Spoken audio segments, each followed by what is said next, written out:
तर राम राम मंडळी. कसं काय मजेत ना? अहो मजेत कसं असणार? अख्खा महाराष्ट्राचा पारा सध्या 40च्या पार गेलाय. पण उन्हामुळे नाही बरं का, तर राजकारणामुळे. ज्या गोष्टीची गेली 20 वर्ष आपण वाट बघत होतो, ज्या भेटीसाठी अख्खा महाराष्ट्र असुसलेला होता, ती गोष्ट अखेर घडली. राजसाहेब ठाकरे आणि उद्धव ठाकरे दोन्ही वाघ एकत्र आलेत. काय वाटतंय तुम्हाला? ही साधी युती आहे का छे? हा तर भूकंपाचा केंद्रबिंदू आहे.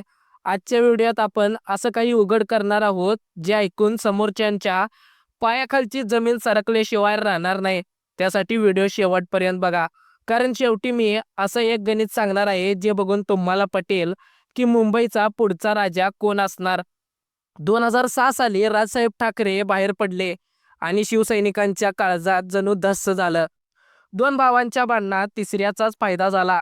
हे आता लपून राहिलेलं नाहीये. पण म्हणतात ना, रक्ताचं नातं शेवटी हाक मारतच. वरळीच्या त्या ऐतिहासिक सभेत जेव्हा दोन्ही भाऊ एकाच मंचावर आले, तेव्हाच समजलं होतं की आता काहीतरी मोठं होणार. पण ही युती का झाली? मित्रांनो, याची काही कारण आहेत. तर पहिला मुद्दा म्हणजे मराठी अस्मितेचा प्रश्न. जेव्हा हिंदी भाषेची सक्ती झाली, मराठी अस्मितेचा प्रश्न जेव्हा हिंदी भाषेची सक्ती झाली, तेव्हा दोन्ही भावांना पटलं की आपण वेगळे राहिलो तर आपली मुंबई परकीयांची झाल्याशिवाय राहणार नाही. दुसरा मुद्दा म्हणजे अस्तित्वाची लढाई. निवडणुकीत मतं फुटत होती, फायदा कमळालाच आणि धनुष्यबाणालाच, म्हणजे शिंदे गट हो.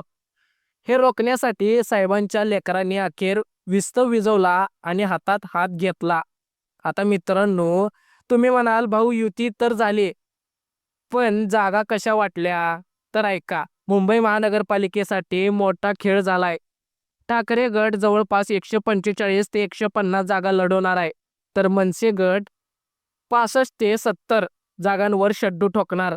आणि महत्वाचं काय माहित आहे का? राजसाहेब ठाकरेंनी स्पष्ट सांगितलंय, जागा कोणाच्याही असोत, मुंबईचा पुढचा महापौर हा फक्त मराठीच असणार. ही ओळ ऐकली की दिल्लीच्या तख्ताला सुद्धा घाम सुटला असेल, यात शंकाच नाही. दोन्ही सैनिकांनी ठरवलेलं आहे, जिथे मशाल तिथे इंजिन, नाहीतर जिथे इंजिन तिथे मशाल. म्हणजे मत फुटायचा चान्सच उरलेला नाहीये. आता या ठिकाणी आपण पाहणार आहोत कोणाची झोप उडणार आहे विरोधकांची.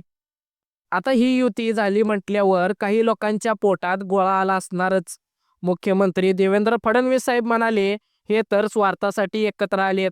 पण त्यांना कोण सांगणार की जेव्हा महाराष्ट्राच्या अस्मितेचा प्रश्न येतो तेव्हा मराठी माणूस स्वार्थ नाही तर सामर्थ्य बघतो. दुसरीकडे काँग्रेस वैतागली आहे. त्यांनी तर हातच झटकलेत. पण विचार करा, ठाकरे बंधू सोबत आल्यावर त्यांना कोणाच्या कुबड्यांची गरज उरली आहे का? आता खरी लढत होणार ती म्हणजे ठाकरे ब्रँड विरुद्ध महायुती. हा सामना बघायला अख्खा महाराष्ट्र टीव्हीला चिटकून बसणार आहे, हे मात्र नक्की आहे. मंडळी, आता चित्र स्पष्ट आहे. एका बाजूला सत्तेची ताकद, तर दुसऱ्या बाजूला बाळासाहेबांचा वारसा. ही युती म्हणजे फक्त दोन पक्षाचं येणं नाहीये, तर हा एक संदेश आहे. आम्ही घरात भांडू पण बाहेरच्यांना घरात घुसू देणार नाहीये. जानेवारीच्या निवडणुकीत कोणाचं इंजिन सुसाट धावतंय आणि कोणाची मशाल पेटते हे लवकरच दिसेल. पण एक गोष्ट मात्र फिक्स आहे, यावेळेस मुंबईत मराठी माणसाचाच डंका वाजणार. तर तुम्हाला काय वाटतंय? राजसाहेब ठाकरे आणि उद्धव ठाकरे एकत्र आल्यावर पुन्हा एकदा जुनी शिवसेना दिसेल का? तुमचं मत कमेंटमध्ये नक्कीच सांगा. आणि हो, व्हिडिओ आवडला असेल तर आपल्या मराठी माणसासाठी शेअर करा आणि आपल्या बोलगड्या मराठी या यूट्यूब चॅनलला आत्ता सबस्क्राईब करा आणि जाता जाता व्हिडिओला लाईक करायला विसरू नका. धन्यवाद मित्रांनो.